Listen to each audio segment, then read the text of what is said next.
Hello friends, welcome to the my study channel express academy पर आपका स्वागत है।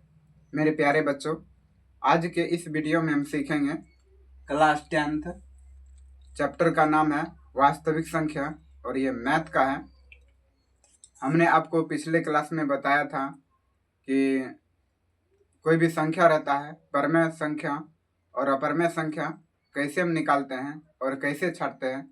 इसके बाद हमने आपको बताया था कि एलसीएम गुना एचसीएफ बराबर होता है पहली संख्या गुना दूसरी संख्या। इसके बाद हमने आपको यूक्लिड विभाजन एल्गोरिदम का प्रयोग करके एचसीएफ को निकालने के लिए हमने बताया था। आज हम सीखेंगे अभाज्य गुणनखंडों के गुणनफल के रूप में संख्या को किस तरह व्यक्त करते हैं।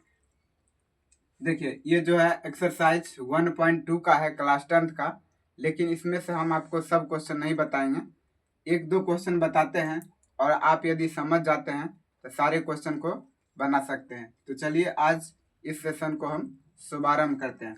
देखिए, इसमें कहता है कि अभाज्य गुणनखंडों के गुणनफल के रूप में व्यक्त करेंगे। तो सबसे पहले हम जानेंगे कि अभाज्य संख्या क्या है।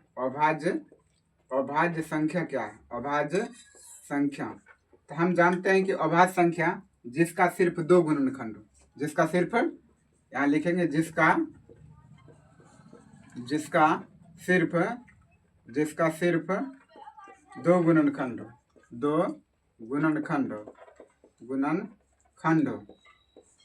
जिसका सिर्फ दो गुणनखंड, उसे क्या कहते हैं? अभाज्य संख्या कहते हैं। जैसे एग्जाम्पल में बताते हैं 2, 3, 5 etc और भी हो सकता है। देखिए, गुणनखंड कहने का मतलब कि जो दो है इसमें कौन कौन संख्या से भाग लगेगा उसी को। देखिए, 2 में पहला नंबर 1 से भाग लग जाएगा, इसके बाद और 2 में 2 से भाग लग जाएगा। इसके अलावा और कोई संख्या है जो 2 को विभाजित करता है? नहीं है। तो इसी को बोलते हैं अभाज्य संख्या। क्या कहते हैं? अभाज्य संख्या, कि जिसका सिर्फ दो गुणनखंड हो। अब यहाँ पर यदि हम 3 लेंगे तो 3 के भी 2 गो गुणनखंड है, एगो 1 है और एगो कितना है? 3 है। यदि 5 लेंगे तो 5 का भी एगो 1 है और एगो 5 है, यानी 5 भी क्या है? 5 क्या है? एक अभाज्य संख्या है। यदि किसी को मन में आ रहा है कि हम 6 लेंगे, 6 भी तो अभाज्य संख्या है। देखिए, तो पहले हम 6 को तोड़ेंगे, देखते हैं कितना कितना से भाग लगता है। देखिए, 6 में पहला नंबर 1 से भाग लग जाएगा, इसके बाद इसी 6 में 2 से भी भाग लग जाएगा, और इसी 6 में 3 से भी भाग लग जाएगा, और इसी 6 में 4 से भी भाग लग जाएगा, 6 से भी। तो देखिए, इसका जो गुणनखंड आया 2 से अधिक हो गया, इसका जो गुणनखंड आया 2 से अधिक हो गया, ये अभाज्य संख्या हुआ? नहीं हुआ। ये कौन सी संख्या हो जाएगा? 6 हो जाएगा भाज्य संख्या। 6 कौन सी संख्या हो जाएगा? भाज्य संख्या। तो इसमें कहता है कि अभाज्य गुणनखंड के रूप में इसको व्यक्त करना है। तो एक चीज आप लोग ये याद रखिएगा कि सबसे छोटी अभाज्य संख्या कौन होती है। आप लोग कमेंट बॉक्स में बताइएगा कि सबसे छोटी अभाज्य संख्या कौन होती है। यहाँ पर हमने आपको बताया था एग्जाम्पल उदाहरण में 2, 3, 5 इत्यादि। इसके बाद देखिए, यहाँ पर हम एक ये भी सीख सकते हैं कि जो सबसे छोटी अभाज्य संख्या, सबसे छोटी अभाज्य संख्या कौन होती है? सबसे छोटी अभाज्य संख्या बराबर 2। सबसे छोटी अभाज्य संख्या बराबर 2। यदि इसी को हम कह सकते हैं कि सबसे छोटी सम अभाज्य संख्या, ये भी कौन होगा? 2 होगा। सबसे छोटी सम अभाज्य संख्या कौन हो जाएगा? 2 हो जाएगा। या हम इसी को और बदल के बोल सकते हैं कि बताइए एक अंक की सबसे छोटी अभाज्य संख्या, एक अंक की सबसे छोटी अभाज्य संख्या कौन है? तो एक अंक की सबसे छोटी अभाज्य संख्या भी 2 है। इसके बाद देखिए, यदि हम इसी को थोड़ा और आगे बढ़ा के बोलते हैं, इसको बोल सकते हैं एक अंक की सबसे छोटी सम अभाज्य संख्या। एक और लिख लीजिए, एक अंक की सबसे छोटी सम अभाज्य संख्या, सबसे छोटी सम अभाज्य संख्या सबसे छोटी सम अभाज्य संख्या कौन हो जाएगा, तो ये भी हो जाएगा 2।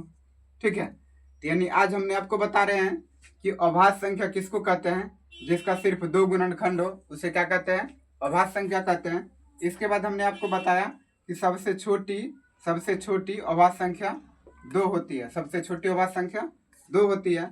इसके बाद सबसे छोटी सम अभाज्य संख्या भी 2 होती है। इसके बाद एक अंक की सबसे छोटी अभाज्य संख्या भी 2 होती है, और एक अंक की सबसे छोटी सम अभाज्य संख्या भी 2 होती है।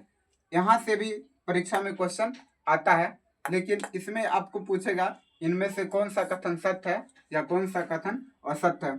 इसमें से देगा सत्य वाला पूछेगा तो 3 गो देगा असत्य का और 1 देगा सत्य का। जैसे यहाँ पर बोल देगा सबसे छोटी अभाज्य संख्या 2 नहीं है, इस तरह से बनाएगा। तो देखिए क्वेश्चन पर चलते हैं। तो क्वेश्चन में था कि इसको तोड़ना है, क्या करना है, तोड़ना है। तो देखिए किस तरह से हम कॉपी में लिखेंगे तो हमको नंबर भी आएगा। देखिए मान लीजिए पूरा कॉपी है, एक साइड है, ये बोलते हैं इसको बायां साइड और इसको बोलते हैं दायां साइड। यदि हमें रफ करना रहेगा तो यहाँ पर लाइन खींच देंगे और यहाँ पर लिख देंगे रफ। देखिए जैसे हम क्वेश्चन नंबर 1 बना रहे हैं, यहाँ लिख देंगे क्वेश्चन नंबर 1 140 को क्या करना है, अभाज्य गुणनखंड करना है। इसको करके ही दिखाना है, इसलिए इसको हम यहीं पर लिखेंगे। तो देखिए 2 से लगेगा तो कितना आ जाएगा, 140 का आ जाएगा 70, फिर 2 से लगेगा तो 35, अब कितना से 5 से लगेगा तो 7। तो देखिए हम 140 को क्या लिखे, 140 बराबर हम लिख सकते हैं 2 गुना 2 गुना 5 गुना 7।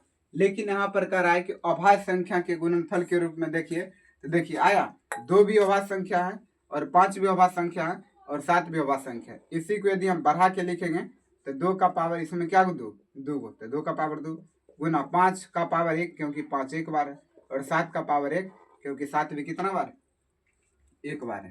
तो ये था अभाज्य संख्या के रूप में, अभाज्य संख्या को गुणनखंड के रूप में किस तरह व्यक्त करते हैं। एक बार फिर से आप समझ लीजिए, 140 था, इसको हम पहले क्या करेंगे, 2 से लगाएंगे।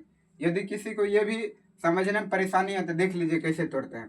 2 से लगाए 140 में भाग दिए, तो देखिए सबसे पहले भाग देंगे तो 2 सते 14, ये कट जाएगा, एक बाद 0 और 0 से लगा देंगे तो कट जाएगा, 70 आए। अब 70 में 2 से भाग देंगे तो 35, अब 35 में 5 से भाग देंगे तो भागफल कितना आएगा, 7। यही लिखे इसको 140 बराबर 2 गुना 2 गुना 5 गुना 7, यानी 2 गो 2 तो 2 का पावर 2, और 5 एक बार तो 5 का पावर 1, और 7 एक बार तो 7 का पावर 1।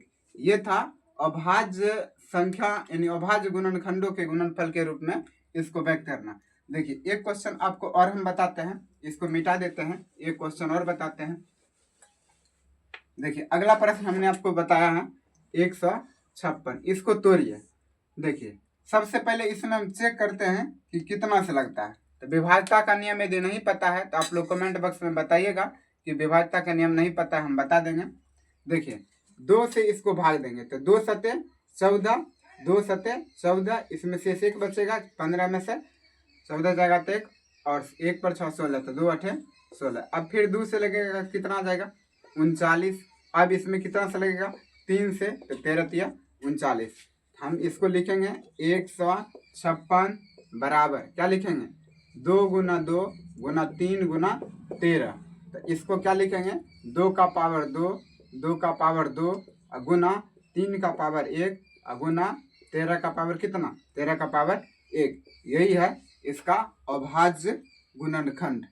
क्या है इसका अभाज्य गुणनखंड। इसके बाद देखिए फिर से हम इसको एक बार बता देते हैं। 156 को तोड़े तो ऐसे तोड़ेंगे, 2 से भाग देंगे 156 में, कितना आएगा, 2 सते 14, शेष बचेगा 1 और 16, 2 8 16, ये कट जाएगा, 78 बचा। अब 78 का आधा हो जाएगा 39, और 39 में 3 से देंगे भागफल आ जाएगा 13। और इसमें आप क्या किए, 156 बराबर, इसमें 2 गो 2 है तो 2 गुना 2, 3 एक बार तो 3 एक बार, और 13 एक बार। इसको हम घातांक के रूप में लिख दिए, 2 2 बार है तो 2 का पावर 2, 3 एक बार है 3 का पावर 1, और 13 एक बार है 13 का पावर 1। यही हो गया अभाज्य गुणनखंड। ठीक है। अब इसके बाद देखिए इसमें थोड़ा आपको आगे बताते हैं।